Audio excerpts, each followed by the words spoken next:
Estamos dando como la bienvenida a todas las personas que están llegando, dando unos minuticos a que se nos unan más personas en el webinar que vamos a tener hoy junto con Clara Restrepo, que enseguidita tendrán pues el placer de conocerla. Y pues mientras tanto les vamos recordando que el día de hoy vamos a tener disponible las opciones de interpretación a portugués y español para aquellas personas que nos acompañan desde Brasil, donde podrán seleccionar en el icono que está en la barra inferior, donde están todos los iconos usuales de micrófono, cámara. Ahí hay un icono de mundo que pueden seleccionar y elegir el idioma de su preferencia. Adicionalmente, pues tenemos un chat habilitado para que nos puedan estar escribiendo, bien sea por allí o por la caja de preguntas y respuestas. De momento, pues no, los que están conectados y los que de pronto estén llegando por primera vez a este tipo de eventos, recuerden que en esta modalidad de webinar, pues no tenemos la posibilidad de vernos entre los participantes, sino que ven la pantalla de todos los que estamos siendo panelistas, pero pueden escribirnos y contactarnos a través del chat. Eh, yo veo que por aquí ya llegó también Karina, Astrid, que nos está acompañando, Tere.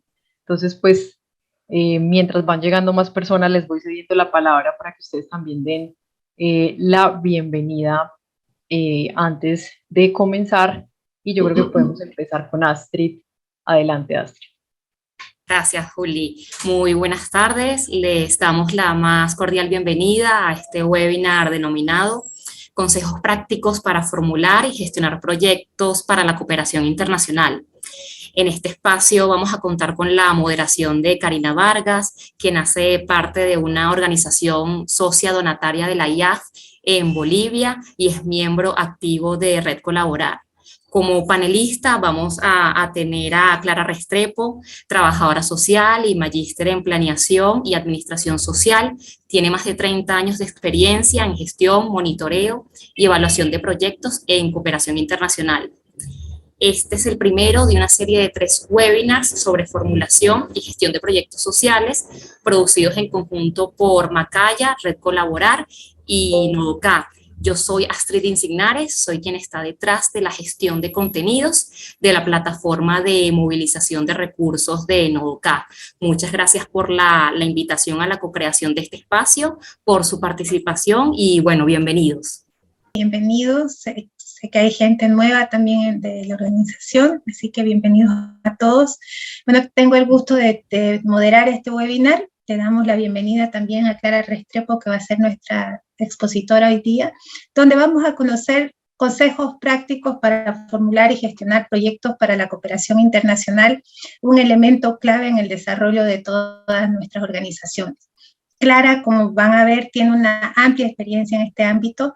Ella es trabajadora social de la Universidad Pontificia Bolivariana de Medellín, de Colombia, y magíster en planeación y administración social del Boston College de Estados Unidos.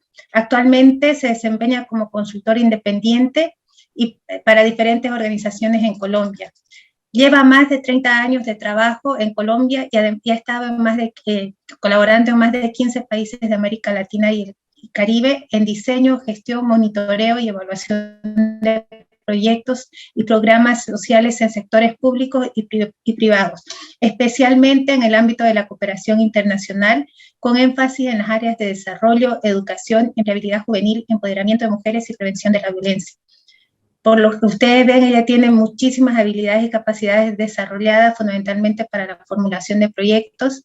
Además, tiene más de 25 años de experiencia en programas de empleabilidad para jóvenes, como fundadora y directora de Paisa Joven, una alianza entre la Alcaldía de Medellín y la Agencia de Cooperación Alemana GIZ. Lideró la creación de alianzas público-privadas, redes de empleo y estrategias de fortalecimiento para brindar ofertas de formación a jóvenes en situación de vulnerabilidad. Como ustedes ven, su experiencia es muy amplia, así que mientras nos da a conocer las recomendaciones y todo lo que tenemos que tener en cuenta, también los invitamos a hacer sus preguntas. Buenas tardes, Clara, nuevamente, bienvenida a este espacio. Y lo primero, ¿qué es lo que debemos tomar en cuenta las diferentes organizaciones a la hora de buscar financiamiento para nuestros proyectos? Bueno, Karina, muchas gracias. Y bueno, muy agradecida con Macaya y con la IAFI, la Red Colaborar, por esta invitación a compartir mi experiencia. Estoy en una etapa de la vida donde en teoría estoy jubilada, pero la vida no me deja jubilar porque de todas formas es sentir como que hay cosas que se han aprendido y que debemos compartirlas. Y bueno, por eso para mí es un gusto estar en estos espacios y desde mi experiencia poder compartir. A ver, Karina, yo pues un poco frente a esa que es la invitación inicial a esta conversación, estructuré una pequeña presentación, si te parece arrancamos. Perfecto. Perfecto, si la puedes compartir para que veamos que todo esté bien.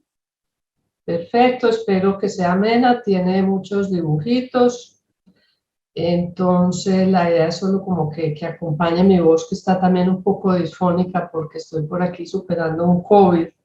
Pero bueno, tranquilos que no hay contagio por este lado. Bueno, Yo también la tengo a la mano, Clary, por si necesita. Ah, bueno, ya vi que... entonces ya están viendo mi pantalla, ¿sí? Sí, todo perfecto. Bueno, entonces es consejos prácticos. Pues la propuesta es que voy a hacer esta presentación unos 10 minutos. Si tienen alguna preguntita, tomen nota para que al final tengamos ese tiempo para conversar, para también no solo pues aprender de lo que yo les pueda aportar, sino que seguramente en la sala virtual nos están acompañando personas que también tienen experiencia y aportes que nos sean muy útiles para todos aprender. Entonces, un poco estamos en esta idea, un cooperante, una agencia de cooperación, ¿con qué lupa, con qué lente será que mira estos escritos, estos proyectos, estas propuestas que solemos someter? Me gusta arrancar viendo que los proyectos son las palancas para el cambio social. Los proyectos son unas especies de llaves que abren puertas a oportunidades y a recursos. Y de ahí que es una palabra que para quienes estamos en esto del cambio social, sea bien clave estar familiarizados y aprender y dominar, digamos, ese arte y esa técnica. A mí, para empezar, no sé si del panel, quienes están mirando el chat, si en este momento a las 30 y pico personas que nos acompañan pudieran levantar la manito o colocar en el chat yo para responder a esta pregunta. ¿Quién tiene experiencia en formular proyectos de cooperación internacional? Si pudiéramos ya responder rápidamente en el chat y así nos hacemos una idea, nos conocemos un poquito más quienes estamos en esta sala virtual.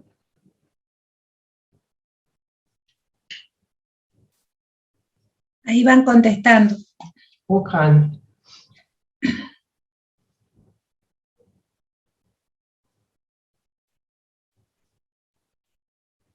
¿Cuántos yo llevamos? Yo no estoy viendo el chat porque estoy aquí con... Llevamos 8, estoy tratando de contar así, así al vuelo, pero en general en el grupo debe haber un buen porcentaje de gente que elabora permanentemente proyectos, unos con mayor amplitud, mayor detalle, profundidad, ¿no? Ok, bueno, entonces tenemos por lo pronto unas 8 o 10 personas, ¿sí? Ya pasamos las 10. Bueno, no, y como excelente. te decía, gente que lo hace habitualmente y otra gente que dice que cuenta con un poco de experiencia en lo personal. Yo participo, pero no en la fase final de la formulación del proyecto, sino en la conceptualización inicial, ¿no? Perfecto, bueno, no, ya tenemos una primera idea que en el salón pues tenemos experiencia, lo cual es muy rico ahora para las preguntas y para el intercambio. Ahora, si algunos se animan a responder, ¿qué parte de la formulación de un proyecto les parece más difícil o más retadora? Si podemos escribir esto en el chat y nos compartes las preguntas, Karina, por favor. Ahí vamos viendo.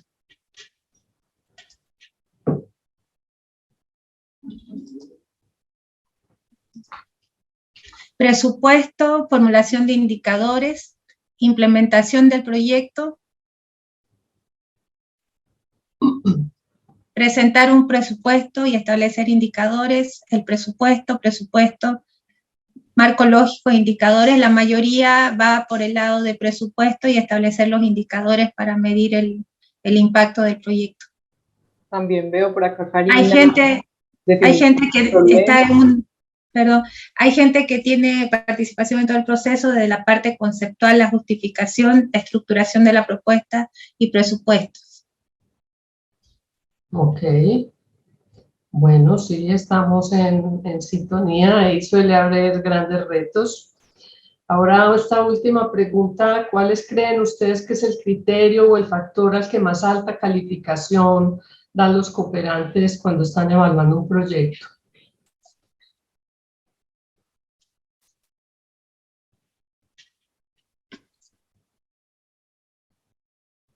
Impacto a futuro. Sí. Vamos a ver. Objetivos y alcance del proyecto. La sostenibilidad luego de acabado el proyecto, y varios dicen sostenibilidad. Su articulación con los planes de desarrollo y ODS de Naciones Unidas. Conocer el problema y demostrar la sostenibilidad. Coinciden básicamente impacto, sostenibilidad y en algunos casos que esté alineado con los ODS. Excelente. Excelente, yo creo que estamos muy alineados precisamente con los temas entonces que vamos a desarrollar a continuación. Recuerden que lo mío es procurar una mirada práctica porque he estado, digamos, en las dos orillas. He estado en la orilla de quien presenta un proyecto buscando aprobación, lo que lo formula, pero también llevo muchos más años es en la otra orilla de como agencia de cooperación evaluando propuestas. Entonces, desde ahí, bueno, yo quería empezar diciendo que definitivamente todos nos movemos en un mundo de proyectos, para resolver necesidades que tenemos de subsistencia o de superación o de bienestar. Siempre estamos, pues planificar un viaje es todo un proyecto, hay que tener clara bien cuál es la necesidad, cómo se va a satisfacer, cómo vamos a saber si nos fue bien, toda la logística de la organización. Igual ocurre si queremos celebrar un cumpleaños, ese es todo un proyecto, las invitaciones, los invitados, los insumos, los toques de alegría que le vamos a poner pues, para que la fiesta podamos al final decir que fue todo un éxito, una boda, etcétera. Realmente estamos inmersos siempre en nuestras vidas en proyectos que en general pues los hacemos muy intuitivamente, ¿sí? Ahora ya otra cosa es en el mundo laboral. En el mundo laboral, entonces, esta lógica de proyectos lo que nos pide es que hagamos formulaciones claras, coherentes, completas y convincentes de cómo vamos a abordar y a solucionar exitosamente una necesidad o un problema. Esto se enmarca en lo que se suele denominar la gestión del ciclo del proyecto o ciclo de vida de un proyecto, que es una forma de decir que todo proyecto tiene un principio y tiene un fin y que esas distintas fases hay que gestionarlas. Clarice, discúlpeme que te interrumpa. En este momento, ¿en qué diapositiva estás parada? Estoy en la, debería estar en la 6. En la 6, sí. Bueno, perfecto. Ahí te No la estaban viendo esa. Apenas recién vemos la 6. Ok. Sí, estamos que no estaban pasando las láminas. No estaban pasando. Ok, pero ya sí estamos en la 6, que es un proyecto. Sí. Perfecto. Bueno, ya estamos viendo la siguiente. Las preguntas que debe responder todo proyecto. No, baja una. Estamos en la anterior, es un proyecto. Bueno, qué pena, no sé qué pasa con esto. Ahora sí. Ahí la están viendo bien Estamos en las preguntas. Las preguntas, ok. Bueno, entonces básicamente todo proyecto debe responder siempre estas preguntas. Un favor más, perdón, Clara, si puedes poner la presentación, solo la lámina principal en modo presentación. Lo que pasa es que estamos viendo tu lateral y se ve pequeñita. Yo voy a ayudarte, Clarice, desde mi computador, que no sé si de pronto... El problema es que cuando la estoy poniendo grande es que no me está pasando, entonces ahí está el reto. ¿Ahí me la ven bien? Ahí sí, ahí ahora. sí. Perfecto, bueno. Entonces siempre, básicamente en todo proyecto, estas son las preguntas que tenemos que responder. Se hace usando pues unos criterios y un lenguaje técnico, porque sí, obviamente aquí ya no es lo mismo estar en que el proyecto es preparar una fiesta, sino una solución a una necesidad o problema premiante. Debemos responder qué se quiere hacer, esa es la naturaleza de la iniciativa, si es una naturaleza de nutrición infantil, de prevención del abuso, si es de protección del medio ambiente, etcétera, etcétera. ¿Por qué se quiere hacer? Ahí es donde entra el origen y justificación. ¿Para qué se quiere hacer? Objetivo y propósitos. ¿Cuánto se quiere hacer? Son estas metas, estos indicadores, o sea, el alcance que vamos a tener. Esta es una intervención para 100 personas o para 1000 o para 1.000.000. ¿Dónde se quiere hacer? Todo el tema de cobertura geográfica, territorios a intervenir. ¿Cómo se va a hacer? Todo lo que es metodologías, actividades. ¿Cuándo se va a hacer? Cronograma. ¿Quiénes lo van a hacer? Es instituciones y recursos humanos. A veces somos directamente nosotros quienes vamos a hacer todo, o a veces lo vamos a hacer en alianza con alguna otra institución. ¿Con qué se va a financiar? Toda la parte ya presupuestal. ¿A quiénes va dirigido? Beneficiarios. ¿Qué riesgos existen? Es todo el tema de amenazas que hay que evitar o minimizar, o de supuestos que hay que controlar. Por básica que parezca esta tabla, muchas veces uno está evaluando un proyecto y se encuentra que hay vacíos, o que el para qué no está claro, o que la justificación no está bien sustentada, los beneficiarios muchas veces no están claramente descritos, etcétera, etcétera. Por obvio que parezca pues este planteamiento de preguntas que debe responder un proyecto, el reto y el arte está en responderlos, como dijimos anteriormente, con claridad, con coherencia, de la forma más completa y de la forma más convincente posible. Ya sabemos que esto de proyectos es competido y es una competencia a ganar. No sé, Macaya tiene una estadística que de cada 10 proyectos que presenta, 2 o 3 son aprobados, y en general esas son como las tasas para las organizaciones, entonces tenemos que ser muy convincentes. Bueno, ya hablamos de proyectos, ahora quiero que hablemos de metodologías para formulación de proyectos, que suelen preguntar qué metodologías hay. Está la metodología de siempre, que tal vez a los que estamos más viejitos nos tocó en la universidad, que era la típica: aprenda a formular un objetivo y que terminen en ARER, IRORUR, y objetivo general y objetivos específicos y actividades y presupuesto, y pare de contar. Eran unas formulaciones muy básicas.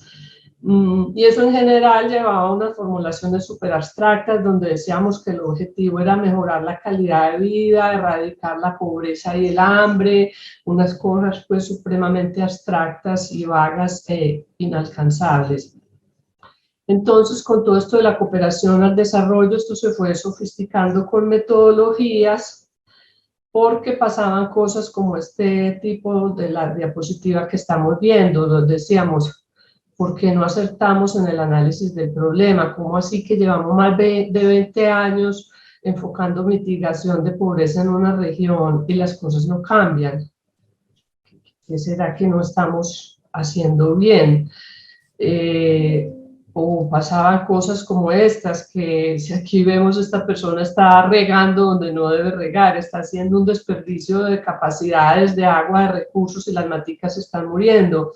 Muchas veces en la cooperación al desarrollo pasaba eso, era la sensación que las maticas, o sea, los problemas y necesidades, seguían sin atender, y que nuestros recursos y capacidades, entiendas el agua, los estábamos tirando para donde no era, entonces pues las cosas tampoco cambiaban.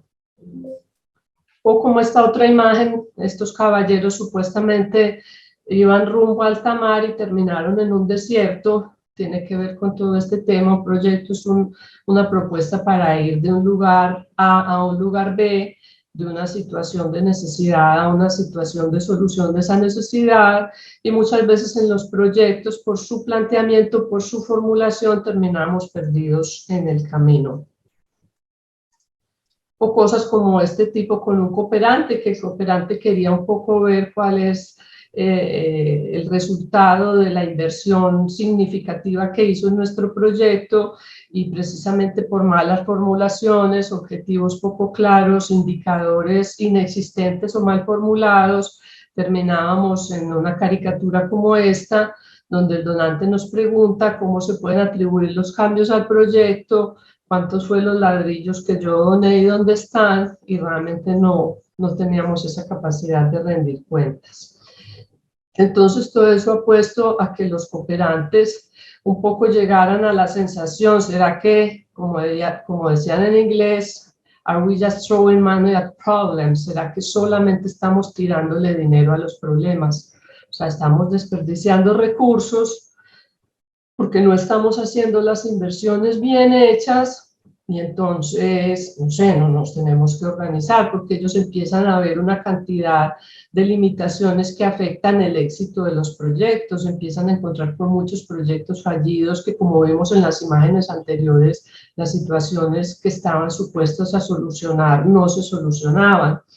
Entonces ellos encontraban limitaciones como planificaciones imprecisas, objetivos múltiples y poca conexión entre objetivos y actividades. Uno todavía se encuentra un proyecto con 10 objetivos generales y 30 específicos, y eso no puede ser. Falta de participación de las partes interesadas en el diseño del proyecto. Para sorpresa, nos involucra a todos los que deben participar en el proyecto, y eso ya después en la práctica es lo que lleva a que hay resistencias, a que no haya apropiación, a que no se atienden convocatorias, porque eso fue pues una idea de unos genios que no consultaron realmente con las partes interesadas en el diseño del proyecto. Consideración limitada del contexto y de los socios. Muchas veces se formulan los proyectos como en una burbuja, como si la organización existiera sola y no tuviera un contexto que es fundamental tener en cuenta en la formulación. Proyectos fracasados y sin clara responsabilidad gerencial, que es algo que voy a enfatizar ahora, lo importante que es en la formulación de proyectos el componente gerencial, que suele estar ausente en muchos. Metas poco claras y sin base objetiva para comparar lo planeado con los resultados, y una supervisión y evaluación insuficiente. Todas estas preocupaciones, toda esta sensación de que si será que estamos desperdiciando recursos, fue llevando a que se generaran metodologías. Aquí estamos viendo una que nace de lo que se llama el SOP en alemán, que quiere decir planeación participativa por objetivos. Esta es una herramienta de gestión visual que tiene todos los ingredientes claves de un proyecto, que permite, me gusta verlo como una foto, donde en una foto rápida no tiene uno que leer 30 páginas, sino que en una foto rápida puede coger la esencia, la foto nítida del proyecto. Aquí estamos viendo con lo que más está familiarizado muchas personas, que es la matriz del marco lógico, pero la matriz del marco lógico no tiene vida por sí sola, sino que es parte de esta metodología que se llama planeación participativa por objetivos, que se compone de la matriz, del análisis de involucrados, del análisis de problemas y objetivos, que por lo general se hace usando pues la técnica del árbol, y de una serie de herramientas que se utilizan para analizar frente a un gran panorama de problemas en cuáles nos podremos enfocar. Entonces esta es una de las metodologías, la usan mucho en Alemania, en Estados Unidos, agencias pues de estos países, también de Europa. Y hay otra metodología que se usa mucho en la cooperación europea, que es la que denomina la gestión del ciclo del proyecto. Pues ahí estamos viendo el gráfico, pues no es ciencia especial, simplemente plantea un ciclo de vida de un proyecto desde identificación, formular, implementar, evaluar y reprogramar. Solo que usan pues lenguajes distintos. Estos no utilizan necesariamente la matriz del marco lógico, pero todo apunta a responder a las mismas preguntas del cuadro original que vimos ahora. Bueno, ya hemos pasado por qué son los proyectos, por qué la importancia de unos buenos proyectos, las metodologías, que existen distintas metodologías, todo va a depender del cooperante. Muchas veces ellos en sus guías, en sus directrices, explicitan pues en qué metodologías se deben hacer. Ya hay decisiones organizativas. En general, mi recomendación para toda organización es que todo proyecto lo tenga vaciado en la lógica del marco lógico, porque de ahí es más fácil después traducirlo a cualquier otro lenguaje o a cualquier otro formato, pero esos pues son ya decisiones de cada organización. Pasamos ahora a criterios.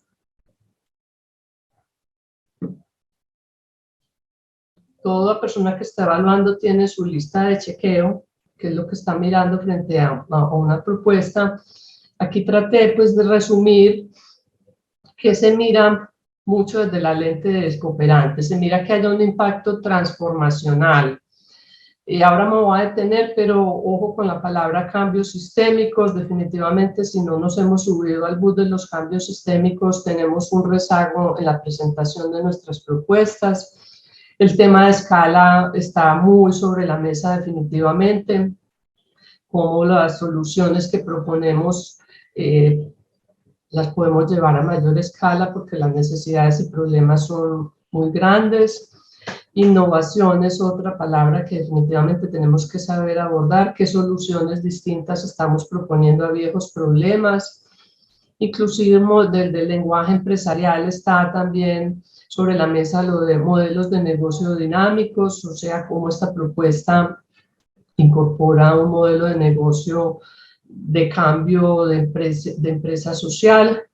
La teoría de cambio, que es fundamental y hay mucha literatura, y el marco lógico en sí lo que plantea es una teoría de cambio. Si yo hago A, B, C y D, logro E y F, pero muchas veces nos cuesta articular esto. En impacto transformacional también se mira, y ya lo mencionaron algunos participantes ahora en el chat, que esté alineado a los ODS y obviamente a los objetivos del cooperante. Son cosas obvias, pero objetivos de cooperante, a veces no leímos la página web y no vemos que lo que le vamos a proponer realmente no está dentro de su campo de interés.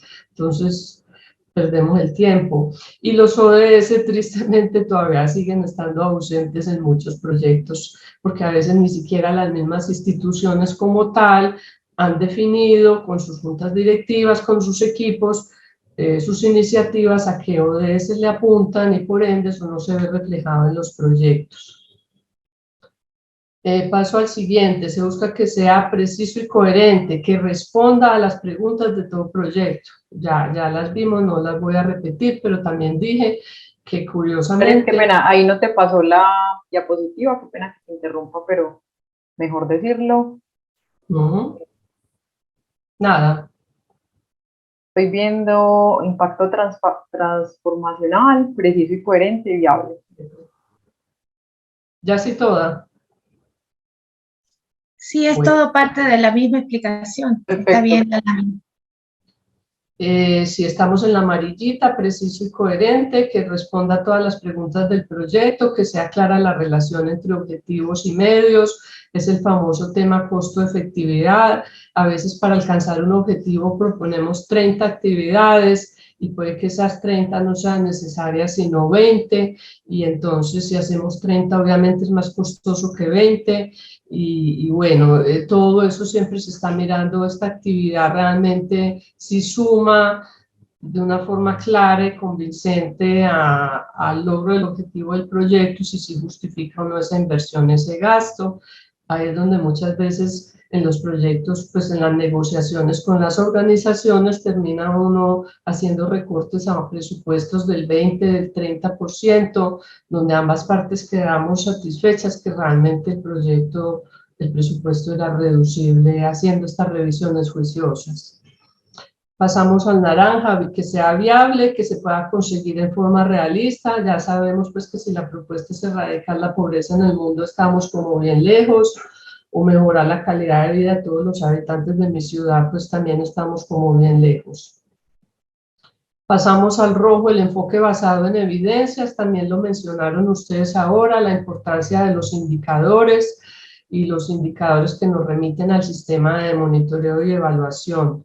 Definitivamente que estén estructuradas de una forma que podamos comprobar avances y el logro de esos objetivos previstos, que nos remite a la caricatura de cómo le vamos a rendir a un donante cuentas de que realmente, o a un cooperante mejor, de que realmente logramos el impacto esperado. Y sostenibilidad, que también lo mencionaron ustedes repetidas veces, los beneficios continúan más allá del financiamiento. Aquí pues no nos da el tiempo para hablar de sostenibilidad, pero ya sabemos que hay la sostenibilidad institucional, hay la sostenibilidad financiera, hay la sostenibilidad de los efectos en el tiempo, pero son formulaciones que por lo general en los proyectos se colocan de forma muy olímpica, donde dice, y el proyecto será sostenible en el tiempo, tarararara, y ya. Y uno sí, y dónde, y cómo, y cuándo. Entonces, no es un tema menor. Ya voy redondeando para que pasemos ahora a conversar. Errores más frecuentes que se encuentran al estar evaluando proyectos. Acá hay uno bien importante. Muchas veces uno está evaluando un proyecto y la organización casi que es invisible y todo el protagonismo lo tiene el proyecto. Y en cooperación es fundamental quién va a ejecutar el proyecto, quién es el portador del proyecto. Porque yo puedo tener el proyecto mejor formulado del mundo, pero si lo pongo en una organización débil sin capacidades, ese proyecto va a fracasar, se va a caer por su propio peso. Y entonces muchas veces son 50 páginas sobre el proyecto y una página sobre la organización. Y entonces uno en cooperación siempre se pregunta, bueno, pero esta organización tiene pasado, ¿cuál es su historial de éxito? ¿Ha hecho algo parecido antes? ¿Lo evaluó, sí o no? ¿Con qué resultados? ¿Qué fortalezas tiene? ¿Qué reconocimientos ha tenido? ¿Cuál es su capacidad instalada en infraestructura, técnica, en recurso humano? ¿Qué tan organizados son? ¿Será que tienen políticas y procedimientos para adquirir bienes y servicios, para viajes y viáticos, para su manejo financiero y contable? Es todo lo que se llama el capacity statement, donde quien quiere financiar un proyecto quiere asegurarse que va a ir a una organización que no está en crisis y que realmente va a poder responder por una buena ejecución. Entonces es un llamado a que mantengan como organización hecho el capacity statement y ya no es sino después irlo actualizando e irlo enchuflando a las propuestas, pero que sea una formulación bien sólida, bien convincente, ojalá respaldada por resultados y evaluaciones del pasado. Paso a otra. El presupuesto, el desbalance a veces entre el presupuesto de la organización y del proyecto. Se encuentra uno, pues yo sé que estamos de varios países, voy a hablar entonces en dólares, pero se encuentra uno que la organización tiene un proyecto, tiene un presupuesto, que el presupuesto de la organización X el año pasado fue $100.000 y está aplicando a un proyecto de 200, de $300.000. Entonces uno dice, pues esta organización que tiene un historial de ejecución de un presupuesto tan bajo, ¿qué capacidad va a tener de ejecutar un proyecto cuyo presupuesto lo duplica o lo triplica? Entonces es muy importante que no haya ese desbalance entre, por lo general, todo cooperante en las propuestas pregunta por los presupuestos de los 2 últimos años de la organización, y es porque se quiere mirar eso también, qué volumen de fondos ha manejado históricamente para ver si a los que está aspirando va a tener capacidad de gestionarlo. Y esto también es importante mirarlo porque cada vez más es importante la capacidad real de aporte de contrapartida. Y pasa mucho, nos ponemos muy ambiciosos en que queremos aspirar a una donación de $500.000, pero muchas veces no nos damos cuenta que esos $500.000 nos pueden implicar una contrapartida del 10, 20, 30%, y que tenemos que estar seguros que nuestra organización sí tiene la capacidad o no de aportar esa contrapartida.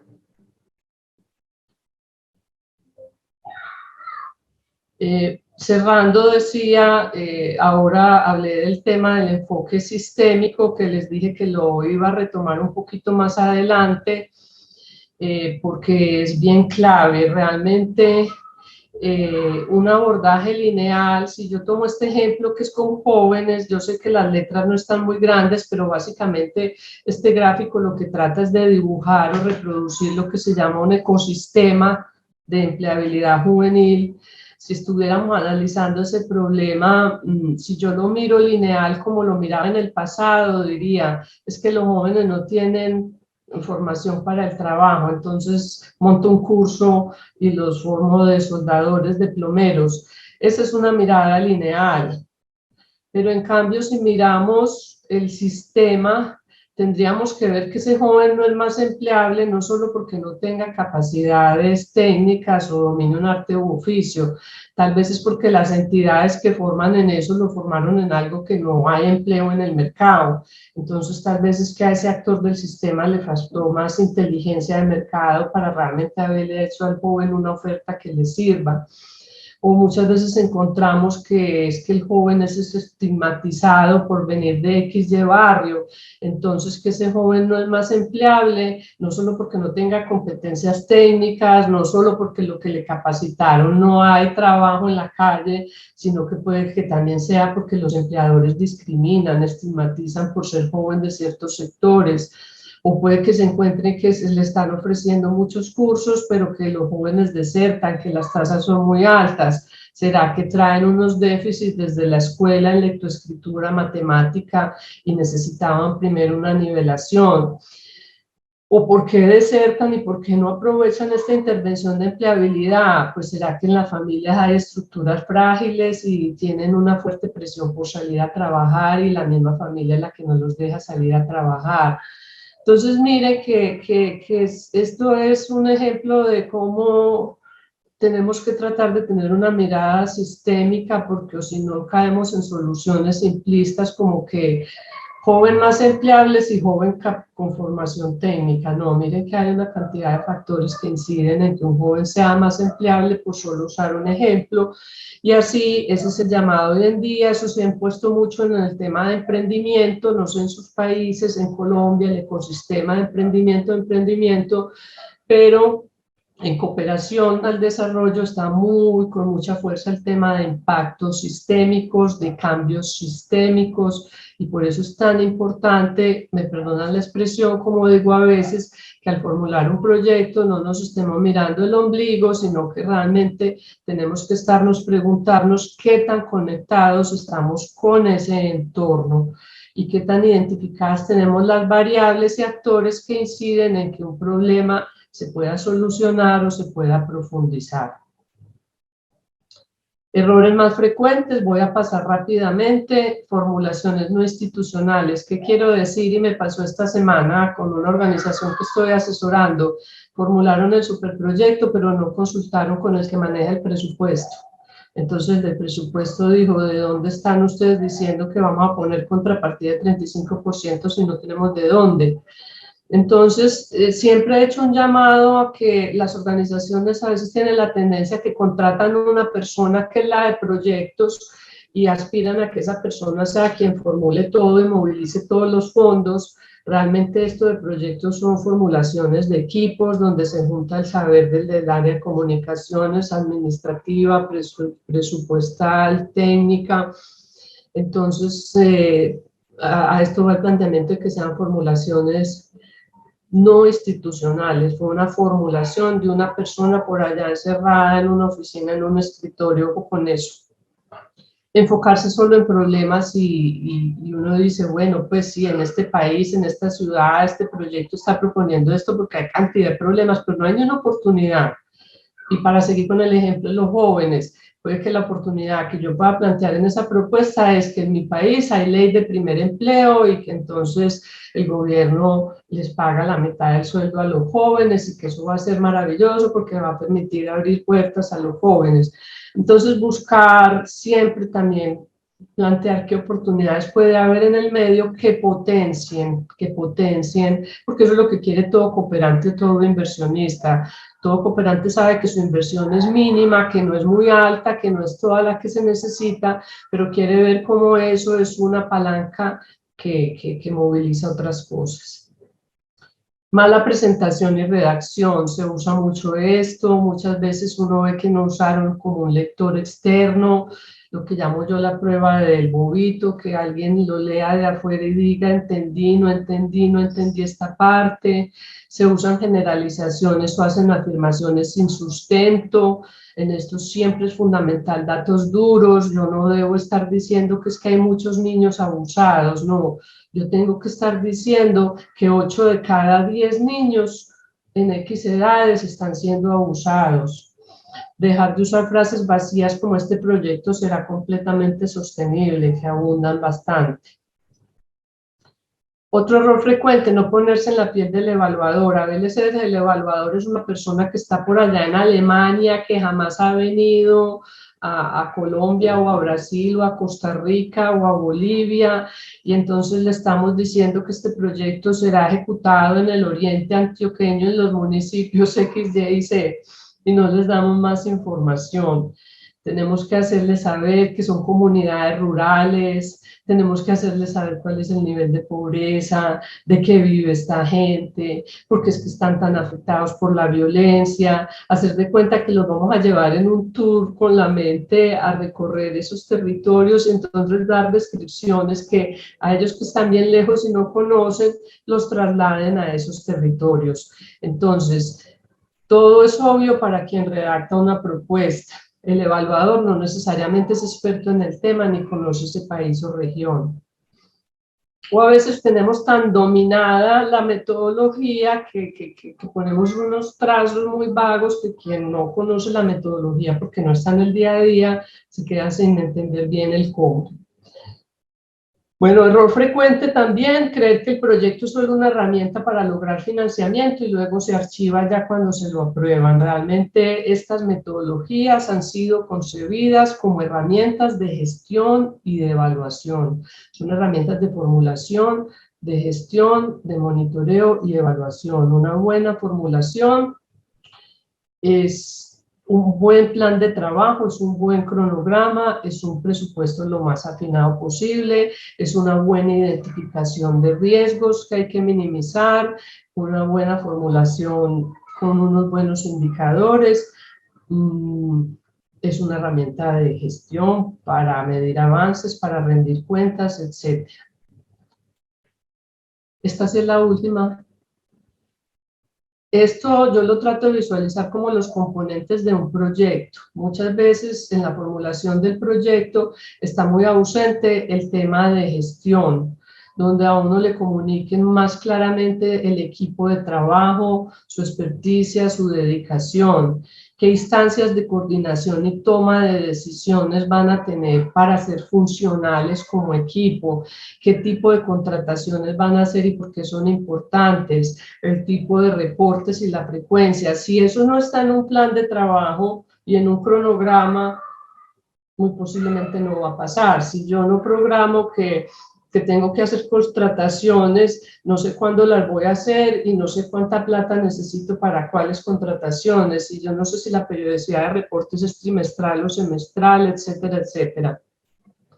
El componente de diseminación es también bien importante. Las propuestas bien claras de cómo se va a dar visibilidad a la iniciativa, cómo se va a lograr aceptación, cómo se va a lograr apropiación, porque son bien fundamentales para el éxito. Algunos lo llaman comunicación, pero bueno, yo aquí lo llamo diseminación.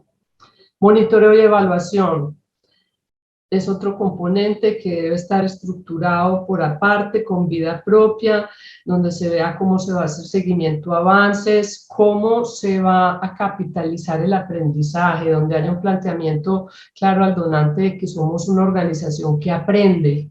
Entonces vamos a prever dispositivos dentro de este proyecto para asegurarnos que estamos gestionando el conocimiento y que estamos aprendiendo, y que tenemos la capacidad de rendir cuentas de efectividad y de resultados. Y aquí ustedes ven dos flechitas, una negra, pago por resultados, y otra rojita, bonos de impacto social.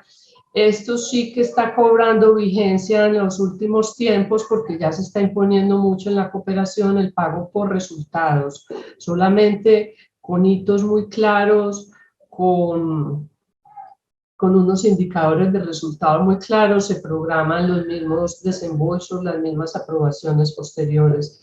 Entonces sí que es bien importante hacer así formulaciones claras. Bueno, está el tema de la sostenibilidad, no me voy a detener, pero ya dijimos, no hacer generalizaciones, que esto será muy sostenible, a eso realmente hay que ponerle más pensamiento, hay literaturas, hay ejemplos que podemos buscar en la web para realmente presentar esa porción de forma más sólida. Y el enfoque de género, o si se quiere de equidad, porque también está muy fundamental hoy en día por los temas de identidad sexual, de etnia, de religión, etcétera. Cada vez son más sensibles los cooperantes a todos estos temas, como desde el diagnóstico, desde la formulación, desde el monitoreo y la evaluación, vamos a estarle haciendo zoom o un abordaje a estos temas. Bueno, mis queridos amigos y amigas, muchas gracias. Esto es como lo que tenía para compartirles. Quedamos abiertos entonces al diálogo. Muchas gracias, Clara. Realmente muy clara tu explicación, valga la redundancia.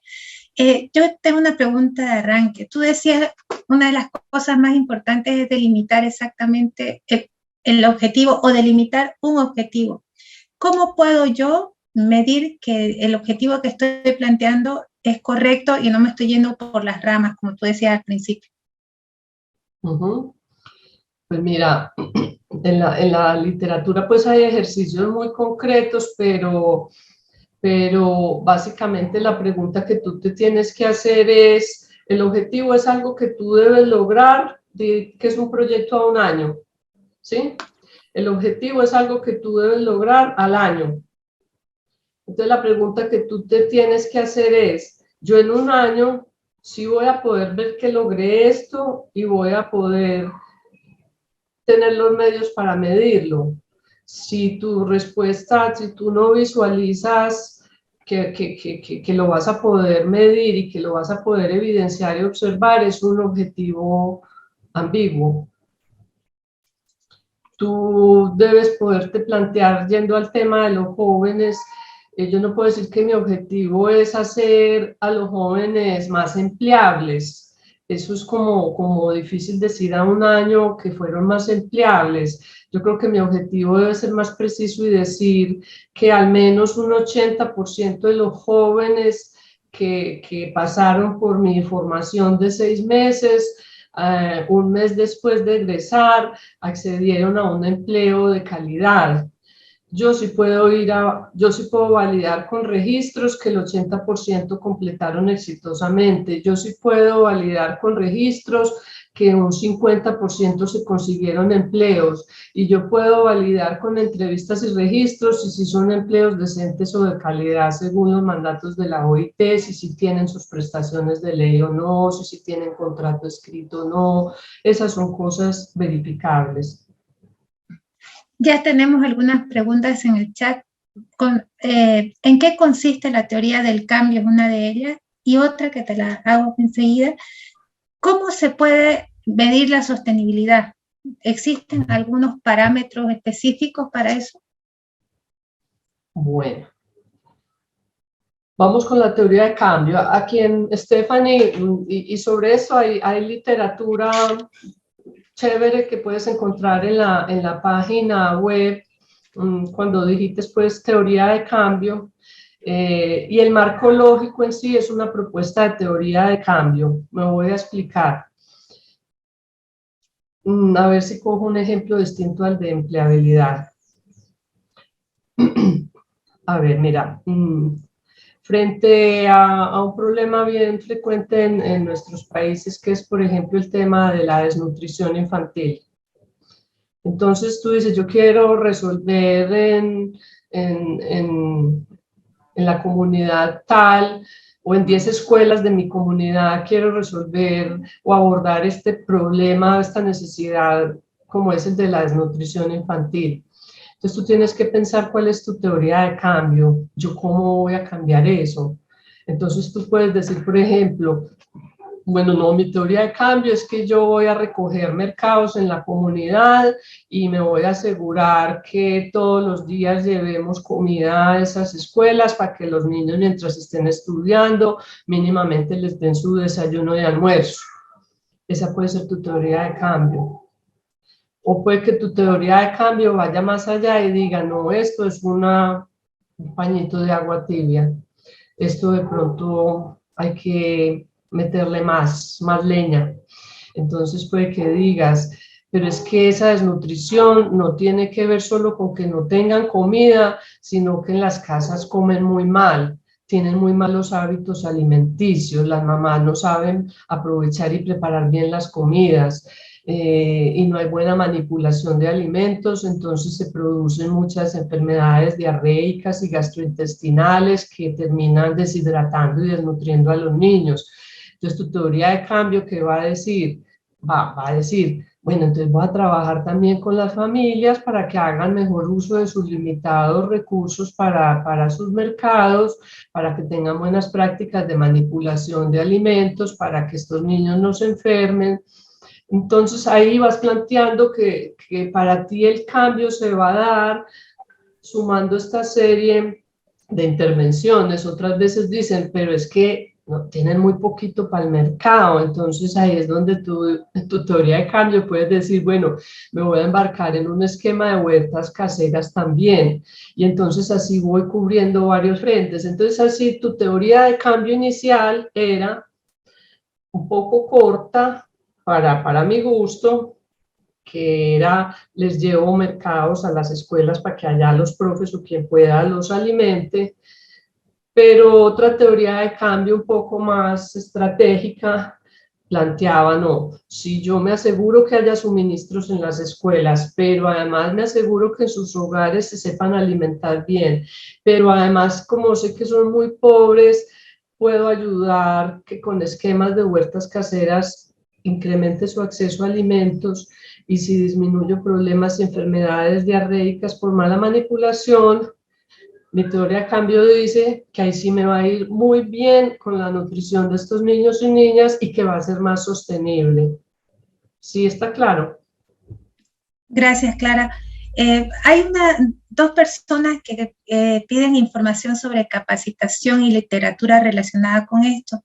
Stephanie nos pregunta, ¿dónde puede seguir capacitándose en el tema de gestión de proyectos y si les puedes recomendar alguna institución o programa? Y María del Pilar también pide la recomendación de literatura respecto al tema. Claro que sí, Macaya tiene unos cursos sobre cooperación, sobre formulación de proyectos. De hecho, Juliana Astrid creo que en estos días va a haber uno. Entonces, pues una primera respuesta es que con cierta regularidad Macaya da estos cursos de formulación de proyectos. Creo que usan ese método de marco lógico, Juli. Sí, yo creo que enseguida de pronto Astrid nos compartirá por el chat el link para inscribirse, o si no nosotros pues se los hacemos llegar por nuestros boletines informativos, porque ahí pues hay un muy buen material, cursos de formación relacionados con este tema, no solo en el particular que está abierto, como dice Clarice, va a abrir próximamente, sino en general en todos los contenidos que posteamos en distintos canales digitales. Y literatura yo pues les puedo compartir, y ustedes a través de su conducto en su red ya, no sé si tengan plataforma o algo que también los puedan compartir ahí. Básicamente yo uso guías de USAID, del Banco Interamericano de Desarrollo, de la CEPAL y de la OCDE.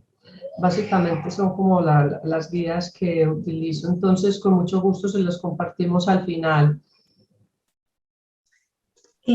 Santiago pregunta, ¿qué estrategia existe o puedes recomendar para equilibrar las actividades, los objetivos y el presupuesto en la formulación de un proyecto? A ver, otra vez. Si puedes recomendarle alguna estrategia para equilibrar las actividades, los objetivos y el presupuesto en la formulación de un proyecto. Yo creo, Clara, que hablando un poco como de esos errores que tú presentabas en la diapositiva, en donde se veían como unos desbalances entre una cosa y la otra, el presupuesto de la organización versus el presupuesto del proyecto, como un poco, entiendo yo Capacidad la de gestión. pregunta, cómo balancear de pronto esos errores, pues ahí, eso es como lo que entiendo de la pregunta un poco que hace nuestro compañero. Sí, mira, y lo que remetería a Santiago, yo la entiendo, lo que pasa es que ese es el corazón, digamos, en el arte de dominar esta técnica, y ahí particularmente el marco lógico, Santiago, quien pregunta, vas a ver que tiene una cosa que se llama la lógica vertical y la lógica horizontal.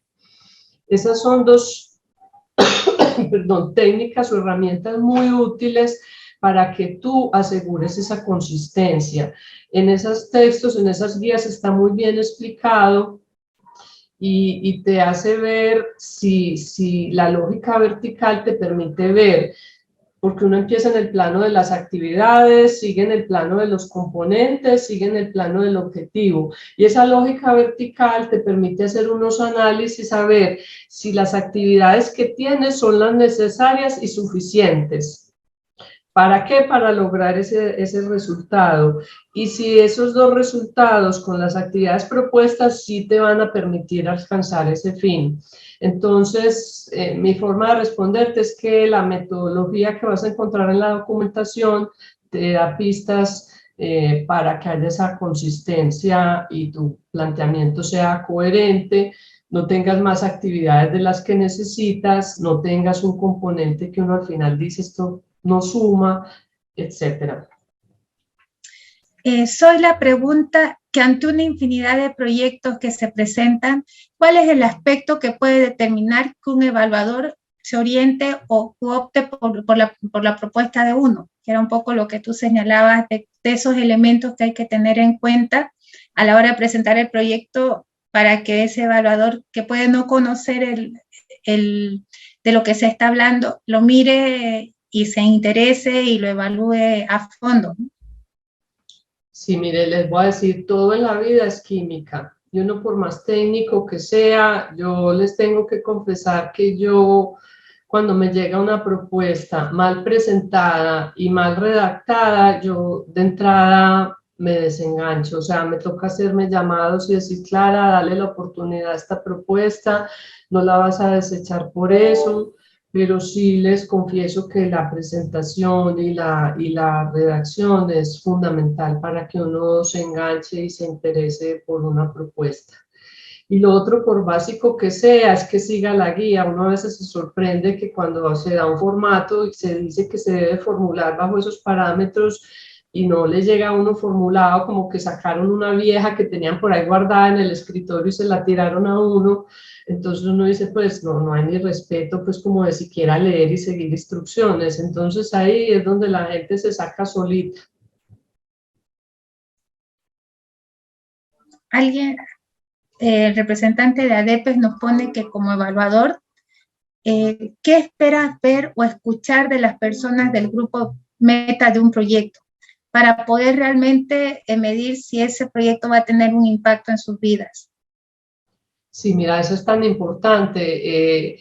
Como decía, el ideal es que no sea un diseño donde un fulano experto en proyectos se encierra en un cuarto a formular el proyecto. El ideal es que utilicemos técnicas participativas para algunos componentes, poder evidenciar, por ejemplo, que consultamos con la comunidad. Entonces es cuando ahí en la propuesta uno lee que, por ejemplo, dicen, para entender mejor las demandas nutricionales de los niños, en la comunidad X hicimos grupos focales con X número de padres y madres, hicimos entrevistas a profundidad con los de escuela, los directores de las escuelas. Entonces esto fue lo que nos dio claras luces que A, B y C. Entonces, documentar en el proyecto que se hicieron consultas a través de diagnósticos rápidos participativos o de RTs o de grupos focales o de entrevistas o de alguna encuesta a la comunidad, es bien valioso, evidenciando que realmente hubo consultas con los involucrados. Tú habías hablado de proyectos de jóvenes y de género, un poco esquematizando cómo se deberían presentar. También consultan cómo está la respuesta a proyectos de discapacidad en el ámbito de la cooperación. No, hay mucho ahí. Yo me atrevería a decir que para todos los temas hay cooperación y el tema de discapacidad está muy sobre la mesa. No tengo, pues, en lo particular, yo no he formulado, pues, proyectos ni he estado en organizaciones en las financiadoras que trabajan en temas de discapacidad, pero pues por la misma Macaía me doy cuenta que todo proyecto de discapacidad que se ha formulado ha salido y que hay interés. Entonces mi entendimiento, aclaro sin ser es un área de experticia en que es que en discapacidad hay bastantes oportunidades. Pregunta Maritza, a veces los cambios no se dan en el término de la intervención o el periodo establecido para el desarrollo del proyecto, son más a largo plazo. ¿Cómo se puede hacer en ese caso? ¿Cómo se presenta la información al financiador? Mira, eso, al menos en la metodología del marco lógico, está el fin y está el objetivo o propósito. Por lo general, el fin es algo a lo que un proyecto contribuye, pero no lo soluciona, ¿sí? Porque se sabe que demanda intervenciones más largas en el tiempo. Entonces, uno lo que tiene que ser es realista y decir, mi propósito, si es algo que yo voy a lograr, que es, por ejemplo, mejorar el índice nutricional y la talla y peso y crecimiento y desarrollo de los niños siquiera en un 90% con la intervención que planteamos ahora de nutrición. Pero ya sabemos que eso resuelve un problema puntual de unos niños y entonces a nivel no lo resuelve pues completamente, y entonces a nivel del fin es donde se plantean esos cambios a largo plazo. Mi proyecto va a contribuir pero no lo va a solucionar en ese año de intervención. Hay una pregunta para el caso específico de Colombia, pregunta Carolina Aguirre. ¿Cómo pueden postular los proyectos una empresa BIC en Colombia certificada internacionalmente como empresa B? Supongo que una empresa BIC en Colombia. La verdad no sé. No sé si Macaya tenga experiencia con esto, pero para mí no está pues muy claro que las empresas B, que entiendo pues que son las empresas que están pues en la onda de socialmente responsables, que tengan más acceso que puedan postular a proyectos, la verdad no sé, tal vez a través de sus fundaciones o de sus áreas de sostenibilidad, pero no tengo ese conocimiento. Preguntan desde la Fundación Rapaces en Panamá, preguntan, ¿cuál sería la cantidad ideal de objetivos específicos por objetivo general y la cantidad de acciones o actividades ideales por objetivos específicos? El marco lógico, la idea es que sea un solo objetivo general o propósito. Y los objetivos específicos, máximo 3, que vienen a ser realmente los componentes o los resultados esperados. Pero o sea, bien poquitos. Es que muchas veces también, esto es un ejercicio que toda la práctica hacia el maestro, muchas veces formulamos como objetivos cosas que son actividades. Entonces en eso está también parte como del arte y de la técnica, que una cosa es un objetivo, que es una situación a alcanzar, y otra cosa es una actividad, que es una acción a ejecutar. Y muchas veces uno en los proyectos ve 30 cosas que supuestamente son objetivos y más bien son actividades. Es práctica, yo uso mucho siempre tener ejemplo, un proyecto formulado, bien formulado como referente para cuando esté formulando el mío, poder estar estableciendo esas comparaciones y asegurar que sí es una formulación técnicamente correcta y clara. Yo les daría esa recomendación, usen como ejemplo un proyecto bien formulado.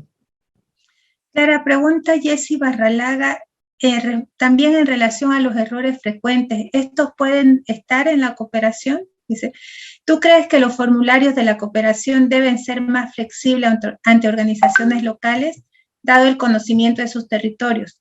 Por ejemplo, no son los mismos costos para Amapala, que es una isla, que para Nacaome, en Valle Honduras. Eso permite ir excluyendo obligatoriamente comunidades necesitadas. Pero bueno, si entiendo, se está refiriendo al tema de costos. Sí, te está refiriendo a la presentación propiamente tal de los proyectos. No, miren eso, el nivel de exigencia sí es el mismo, independiente si es una comunidad muy desarrollada o no. Puede que lo que el cooperante sea más flexible es a los costos. Aquí hay regiones donde es súper costoso intervenir por las limitaciones de transporte o por los costos de los insumos.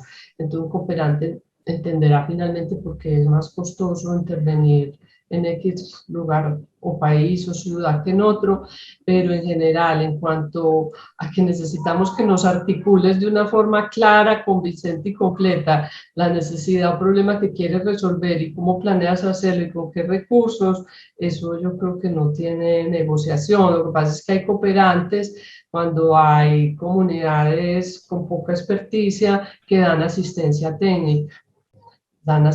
técnica y les ayudan a ir perfeccionando y fortaleciendo la presentación de la propuesta. No todos, pero algunas agencias lo hacen. Muchas gracias, Clara. La última pregunta de Clero Campo, que al margen de lo que nos has mostrado en la presentación, ¿qué recomendaciones le daría a las organizaciones que están recién empezando la formulación de proyectos para cooperación internacional? A las que están empezando, tomando en cuenta lo que tú decías de tener un respaldo de la organización, de tener una historia ahí atrás. Sí, no, yo lo que les diría es, naveguen todo lo que puedan las páginas web de los cooperantes para que se familiaricen con sus modus operandi, para que se familiaricen con la forma como sacan sus convocatorias, el tipo de formatos que usan. Todavía hay unas que usan unos súper básicos, pues como el tradicional. Entonces les diría eso, cacharreen, naveguen todo lo que puedan, y lo otro es capacítense. Pero cuando se capaciten, practiquen, porque también pasa mucho que si esto no es practicando, no se domina este arte de hacer un buen objetivo, de hacer buenos indicadores, etcétera, etcétera. Entonces, navegar, cacharrear, familiarizarse con el mundo de la cooperación, y lo otro es hacer cursos y practicar. Así sea que se imaginen un cooperante ficticio internacional que no tengan en ese momento dado, que hagan sesiones como equipo de trabajo y hagan ejercicios de práctica, porque es la única forma de aprender. Muchísimas gracias, Clara. Realmente ha sido muy clara tu exposición, los puntos, los tips clarísimos, así que muchas gracias nuevamente.